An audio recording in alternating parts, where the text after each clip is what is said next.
And good day, beautiful people, and welcome to my Freedom Channel. My name is Axel Duncoyne, and I'm running for the Australian Federation Party in Ryan for the federal elections 2022.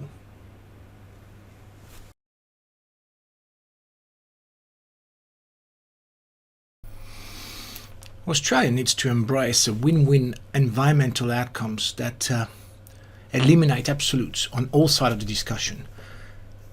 The Federation Party's initiatives will be focused on the protection, enhancement and commercialization of all our collective natural assets. Franklin Roosevelt used to say, "A nation that destroys its soil destroys itself." Now, Australia presently pretends to be on track to reach a net zero emissions by 2050, utilizing trading schemes and also blame games that may divert funding away from genuine environmental investment potential that actually tackles the true cause of climate change, not a greenwashing attempt. The Federation Party innovative and genuine answers to environmental protection and restoration achieve much better results while uniting each side of the carbon debate. While Labor and Liberal plan to tax Australians to achieve net zero through what might just be a failed financial trading system, in fact, we will address genuine environmental schemes that will in any event have a much better result by tackling the root causes of environmental segregation and not the symptoms. Carbon is not the enemy. Toxic pesticides are the true enemy. However, the silence is deafening. Pesticides are the primary cause of nitrous oxide release in the atmosphere. Nitrous oxide, or N2O, is 300 times worse than carbon. 1 ton of nitrous oxide is equivalent to 298 tons of carbon dioxide. Nitrous oxide has an atmospheric lifetime of 110 years. The process that removes nitrous oxide from the atmosphere also depletes the ozone. So nitrous oxide is not only a greenhouse gas, but also an ozone destroyer. Nitrous oxide is threatening the well-being of every species, including humans on our planet. Nitrous oxide is what causes wild storms, intense rainfalls and extreme heat. Carbon dioxide levels are just a small part of this problem and have a minor impact compared to nitrous oxide. Nitrous oxide is what is killing our oxygen content and polluting our rainfall.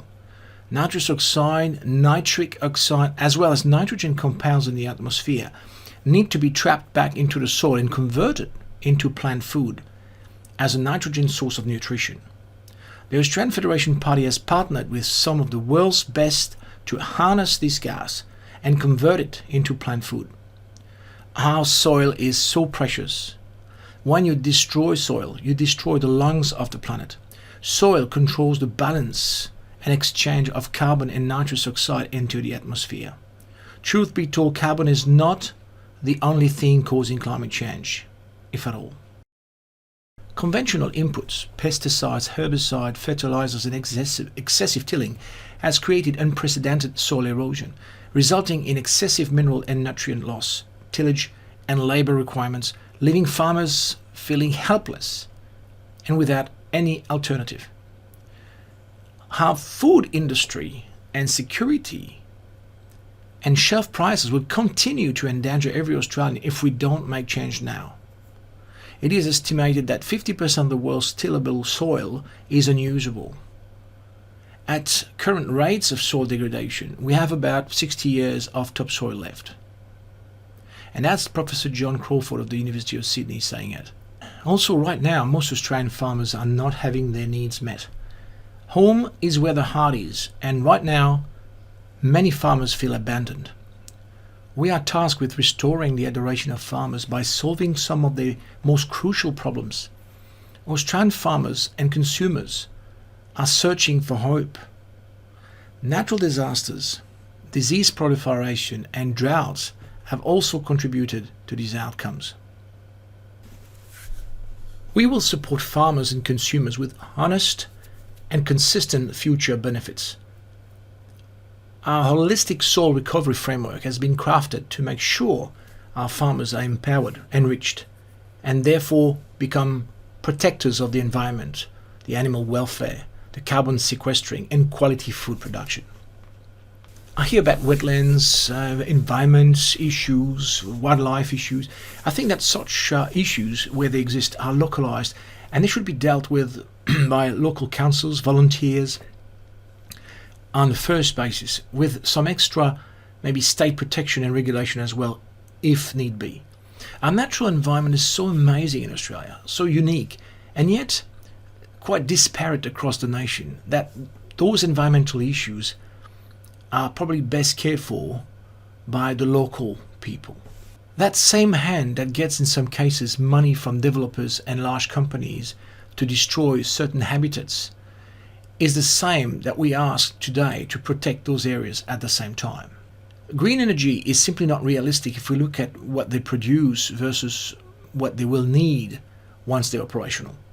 Australia simply has too much energy needs that can only be answered by a very efficient source of it. Coal is powerful, especially when it comes to clean coal as we have in Australia, but it's time to start being realistic and look at the sheer demand of energy coming over the next 10 to 20 years.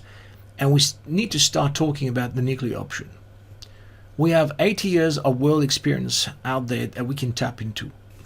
We also have the third largest source of fissile material that we sell so much of to other countries. So let's put our brains together and at least evaluate this as a possibility. When it comes to natural disasters, remember the word natural. If we can hardly react, we can, however, preempt and prepare. Flooding, bushfires need extensive preparedness and maybe a little bit more regulation to protect the investments of families who sometimes end up losing all they own. The Environment Protection and Biodiversity Conservation Act 1999 is Australia's national environmental law. It basically says it makes it an offence for any person to take an action that is likely to have a significant impact on matters protected by the Act, unless they have the approval of the Australian Environment Minister himself. It's the Australian government's central piece of environmental legislation. The laws like these aim to conserve and protect the environment, including threatened species, wetlands, World Heritage Sites, and the Great Barrier Reef Marine Park. Simon Graham report showed the extensive environmental legislative mechanism that exists but are not being implemented. Each of those legislative mechanisms are spread between states and territory and administered by their respective regulatory authorities. They're covering matters such as pollution, biodiversity, water trading and use, contamination, hazardous substances, resource recovery, waste, etc. So we have plenty of laws, acts, rules, legislation to deal with and to protect our environment. But maybe we should look into them and see why they're not being enforced properly.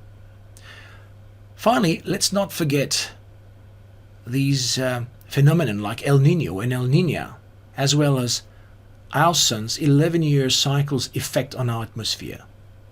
Our climate is very complex, and it cannot be easily understood by thinking and looking only at just a few variables.